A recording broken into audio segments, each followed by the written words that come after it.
नमस्कार, उत्तराखंड समाचार में आपका स्वागत है। मैं हिना जोशी। सबसे पहले मुख्य समाचार। विजय दिवस पर आज कृतज्ञ राष्ट्र देश के रणबांकुरों और वीर सपूतों को कर रहा याद। रक्षा मंत्री राजनाथ सिंह और राज्यपाल गुरमीत सिंह ने शहीदों को किया नमन।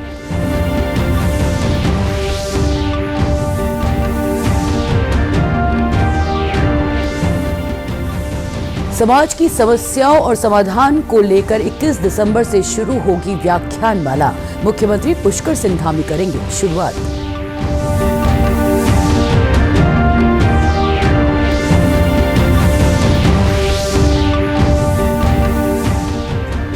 और प्रख्यात तबला वादक जाकिर हुसैन का अमेरिका में निधन। पूरे देश में शोक की लहर। प्रधानमंत्री नरेंद्र मोदी और मुख्यमंत्री पुष्कर सिंह धामी ने दी श्रद्धांजलि।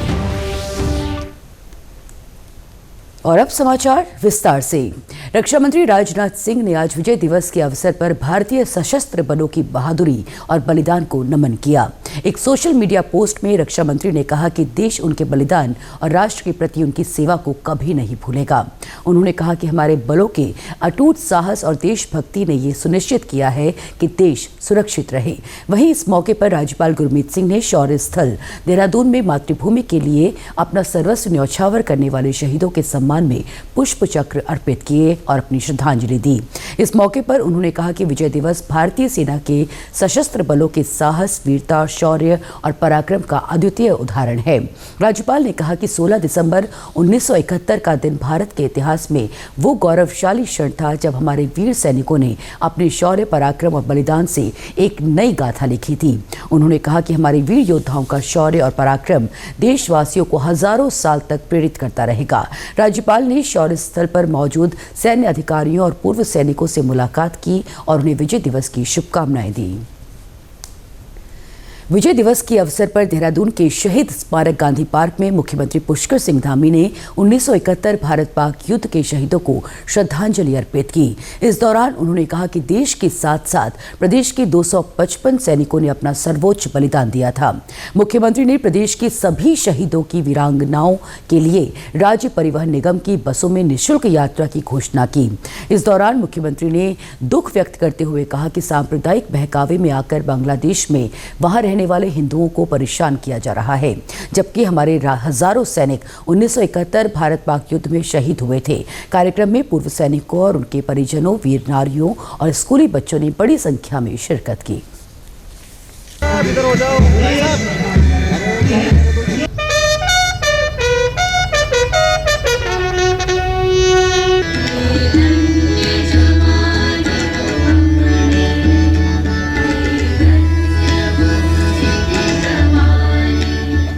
विजय दिवस का दिन हमारी सेना के लिए और हमारे देश के लिए बहुत ही ऐतिहासिक और गौरवान्वित करने वाला दिन है। आज के दिन पाकिस्तान में 13 दिनों के अंदर पाकिस्तान की सेना ने अपने घुटने टेक दिए।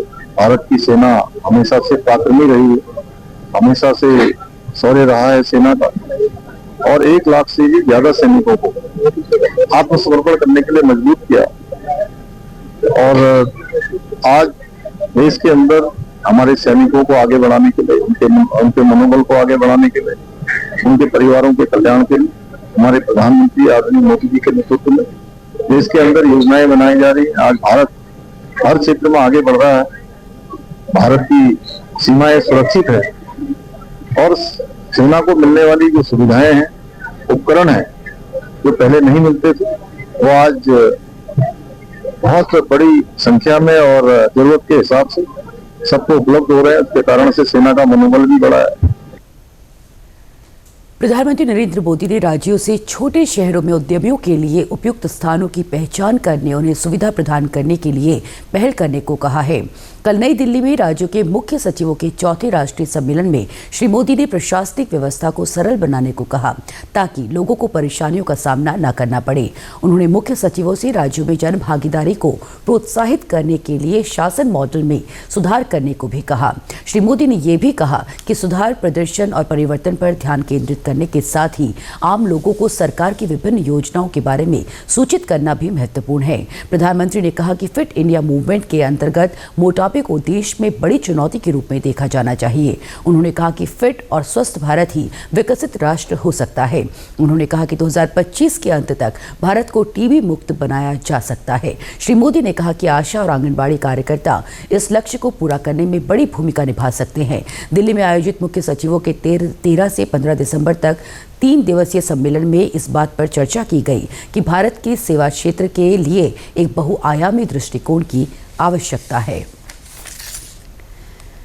देवभूमि विकास संस्थान 21 दिसंबर से गंगधारा विचारों का अविरल प्रवाह व्याख्यानमाला की शुरुआत कर रहा है। इसकी शुरुआत मुख्यमंत्री पुष्कर सिंह धामी दून विश्वविद्यालय में करेंगे। मीडिया को इस आशय की जानकारी देते हुए हरिद्वार लोकसभा क्षेत्र के सांसद त्रिवेंद्र सिंह रावत ने कहा कि ये व्याख्यानमाला समाज की समस्याओं को समझने और उनके समाधान के लिए विशेषज्ञों के विचारों को समाहित करने की दिशा में एक गंभीर प्रयास है। इस व्याख्यानमाला में शहर के विभिन्न उच्च शिक्षण संस्थानों से जुड़े शिक्षाविद और विद्यार्थी प्रतिभाग करेंगे। व्याख्यानमाला के उद्घाटन सत्र के मुख्य वक्ता स्वामी अवधेशानंद गिरी होंगे। समापन सत्र में राज्यपाल गुरमीत सिंह और केरल के राज्यपाल आरिफ मोहम्मद खान व्याख्यान देंगे। इस श्रृंखला का मुख्य विषय गंगा के उद्गम से लेकर अमृत काल तक की यात्रा पर केंद्रित है। गंगा के प्रति देश की आस्था है। गंगा जी जैसा जल ये दुनिया में किसी दूसरी नदी में नहीं है और इसलिए हमने ये नाम दिया है, लेकिन इसका जो कार्य होगा वो विविध होगा। जैसा कि तमाम जो टॉपिक्स होंगे समसामयिक होंगे,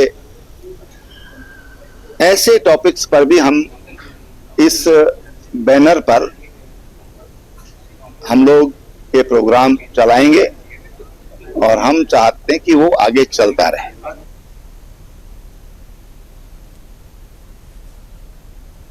महान तबला वादक जाकिर हुसैन का कल रात अमेरिका में निधन हो गया। वो 73 वर्ष के थे। पारिवारिक सूत्रों ने बताया कि वे रक्तचाप संबंधी समस्याओं से जूझ रहे थे। इससे पहले उन्हें हृदय संबंधी समस्याओं के कारण सैन फ्रांसिस्को के एक अस्पताल में भर्ती कराया गया था। प्रख्यात तबला वादक अल्लाह रखा के सबसे बड़े बेटे उस्ताद जाकिर हुसैन का जन्म 9 मार्च 1951 को मुंबई में हुआ था। वे बहुत कम उम्र से ही संगीत की ओर स्वाभाविक रूप से आकर्षित हो गए थे। 6 दशकों के करियर में उन्होंने विश्व स्तर पर 5 ग्रैमी पुरस्कार जीते, जिनमें से 3 इस साल की शुरुआत में 66वें ग्रैमी पुरस्कार में जीते। उन्होंने साज, हीट एंड डस्ट सहित कुछ फिल्मों में भी अभिनय किया। उनकी सबसे हालिया फिल्म मंकी मैन 2024 में रिलीज हुई। जाकिर हुसैन ने कई प्रसिद्ध भारतीय और अंतर्राष्ट्रीय कलाकारों के साथ काम किया। गिटार वादक जॉन मैकलॉगलिन, वायलिन वादक एल शंकर और ताल वादक टी.एच. विक्कू विनायक राम के साथ जुगलबंदी उनकी एक अभूतपूर्व उपलब्धि थी। इस जुगलबंदी ने भारतीय शास्त्रीय संगीत को जैज के साथ मिला दिया, जिसने एक अनूठे संगीत को जन्म दिया जो पहले कभी नहीं सुनी गई थी। हुसैन को 1988 में देश के सर्वोच्च नागरिक सम्मानों में से एक पद्मश्री, 2002 में पद्म भूषण और 2023 में पद्म विभूषण से सम्मानित किया गया। वहीं प्रधानमंत्री नरेंद्र मोदी ने जाकिर हुसैन के निधन पर दुख जताया है। उन्होंने अपने शोक संदेश में कहा कि उन्हें एक सच्चे प्रतिभाशाली व्यक्ति के रूप में याद किया जाएगा। मुख्यमंत्री पुष्कर सिंह धामी ने भी जाकिर हुसैन के निधन पर शोक संवेदना प्रकट की है।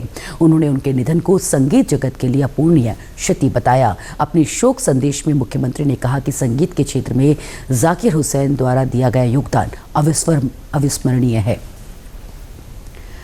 राज्यपाल गुरमीत सिंह ने परेड ग्राउंड में चल रही 10वीं विश्व आयुर्वेद कांग्रेस एवं आरोग्य एक्सपो 2024 के समापन समारोह में प्रतिभाग किया।